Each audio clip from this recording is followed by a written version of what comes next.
अस्सलाम वालेकुम मेरे परदेसी भाइयों, कैसे हो दोस्तों। अब इस वीडियो में सऊदी अरब की कुछ जरूरी और बड़ी खबरें आपके साथ में शेयर करने वाला हूं। दोस्तों वीडियो में लास्ट तक बने रहें ताकि आप लोगों को पूरी जानकारी हो जाए। तो आज की इस वीडियो में मिनिस्ट्री ऑफ ह्यूमन रिसोर्स की तरफ से एक बहुत ही जरूरी खबर आई है, जिसे आप लोग यहाँ पर स्क्रीन पर देख सकते हैं। तो देखिए, सऊदी अरब के अंदर जब कोई भी गैर मुल्की दूसरी कंपनी में नकल कफाला कराता है तो उस वक्त उसके इकामे की जो फीस होती है और जो उसके नकल कफाले की फीस होती है, तो इसके लिए सऊदी हुकूमत की तरफ से बार बार ये कहा गया है ये सारा खर्चा वही कंपनी वही कफिल उठाएगा जो नए वर्कर का अपने पास में नकल कफाला ले रहा है। लेकिन ऐसा होता नहीं है। ये सारे का सारा खर्चा उसी वर्कर से वसूल किया जाता है। जो भी इकामे की फीस वगैरह होती है, जो भी नकल कफाले की फीस वगैरह होती है, तो वो कंपनी ये सारे का सारा खर्चा उसी वर्कर से वसूल करते हैं। तो इसी में मिनिस्ट्री ऑफ ह्यूमन रिसोर्स की तरफ से कहा गया है जो भी गैर मुल्की नकल कफाला कराते वक्त उसने अपने नकल कफाले की फीस या उसने अपने इकामे की फीस अपनी जेब से अदा की है, तो वो उस पैसे को वापस लेने के लिए अपनी कंपनी के ऊपर, अपने कफील के ऊपर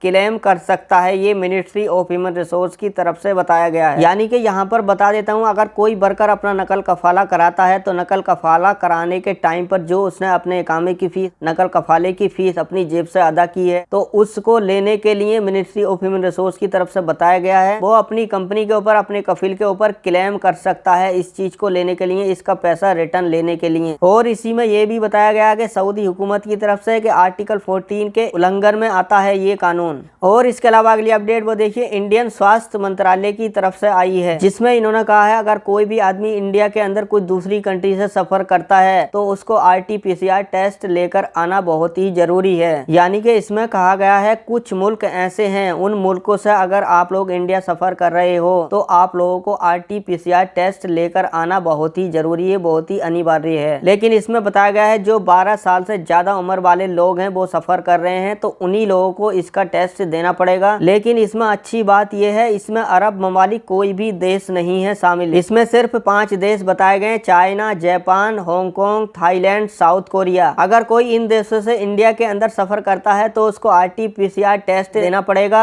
और इसकी जानकारी सफर करने से पहले एयर सुविधा पर भी देनी पड़ेगी। देखिए, मैं यहाँ पर बता देता हूँ, ये जो 5 मुल्क हैं, अगर इन मुल्कों से कोई भी इंडिया के अंदर सफर करता है तो उसको RT-PCR टेस्ट देना बहुत ही अनिवार्य, बहुत ही जरूरी है और उसको एयर सुविधा पे भी पहले सफर करने से पहले जानकारी देनी पड़ेगी। और इसके अलावा अगली अपडेट वो देखिए, अरब इमरात से आई है, जिसमें एक इंडियन और एक बांग्लादेशी के ऊपर 90 लाख रुपए का जुर्माना लगा है। यानी कि कुछ कमबरती 1 करोड़ रुपए का इन लोगों पर जुर्माना लगा है और ये फाइन इन दोनों लोगों की लापरवाही की वजह से लगा है, जिसमें एक बांग्लादेशी बीच सड़क पर गाड़ी को रिवर्स कर रहा था। इसके बाद एक इंडियन ड्राइवर उस गाड़ी को रिवर्स आता हुआ वो नहीं देख सका तो वो भी उसी गाड़ी में जाकर टकरा गया। फिर इन दोनों की गाड़ी एक सऊदी फैमिली की गाड़ी में जाकर टकरा गई, जिसकी वजह से उस गाड़ी में जो फैमिली थी तो उसमें 2 औरतों की मौके पर ही मौत हो गई, जिसकी वजह से इन लोगों के ऊपर 1 करोड़ रुपए का जुर्माना लगा है। तो देखिए, ये जो जुर्माना लगा है इन दोनों की लापरवाही की वजह से लगा है। जो बांग्लादेशी था वो अपनी गाड़ी को बीच सड़क पर रिवर्स कर रहा था, जिसकी वजह से जो इंडियन ड्राइवर था उसको मालूम नहीं पड़ा कि ये रिवर्स आ रहा है, वो भी उसमें जाकर टकरा गया। जब वो टकराया तो उसके बाद ये दोनों गाड़ी एक सऊदी फैमिली की गाड़ी में जाकर टकरा गई। दोनों गाड़ी टकराने के बाद में जो सऊदी फैमिली थी तो उस गाड़ी में 2 सऊदी औरतों की मौके पर ही मौत हो गई, जिसकी वजह से इन दोनों के ऊपर में 90 लाख रुपए का जुर्माना लगा है। तो दोस्तों, बस यहाँ पर मैं आप लोगों से बस यही कहना चाहता हूँ, अगर आप लोग सऊदी अरब में या किसी दूसरी कंट्री में काम करने के लिए आना चाहते हैं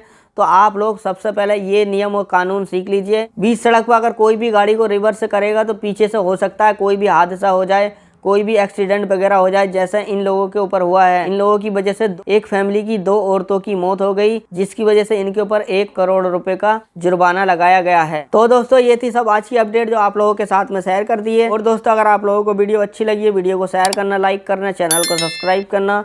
तब तक के लिए अल्लाह हाफिज।